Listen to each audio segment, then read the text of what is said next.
যুগ্ম সম্পাদক আবেদুল ইসলাম সহ বাংলাদেশ জাতীয়তাবাদী দলের আমার ইউনিয়নের ৯টি ওয়ার্ডের সভাপতি সাধারণ সম্পাদক সহ যুবদল, ছাত্রদল, স্বেচ্ছাসেবক দল, কৃষক দল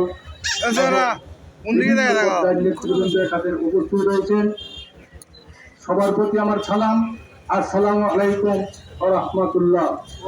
প্রিয় ভাইরা আমার, এটা কিন্তু বিএনপির কোনো জনসভা নয়।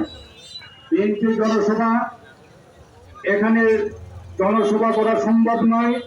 বিএনপির জনসভা হবে বিশালপুর ইউনিয়নে 10,000 লোকের জনসভা। আমরা এখানে এসেছি, আপনাদের জানিয়ে দেওয়া দরকার, আমাদের প্রিয় নেতা অ্যাক্টিং চেয়ারম্যান জনাব তারেক রহমান নির্দেশনা দিয়েছেন সারা বাংলাদেশে বাংলাদেশ জাতীয়তাবাদী দলের মানুষ থানায় থানায়, ইউনিয়নে ইউনিয়নে, বাড়ি বাড়ি মানুষের নিরাপত্তার জন্য ঘটছে। নেতা নির্দেশনা দিয়েছেন কারো যেন কোনো ক্ষতি না হয়, তোমরা এলাকায় যাও, বাড়ি বাড়ি যাও, মানুষের যেন কেউ ক্ষতি করতে না পারে। আমি আপনাদেরকে বলতে চাই, বাংলাদেশ জাতীয়তাবাদী দল একটা সুসংগঠিত সুশৃঙ্খল দল।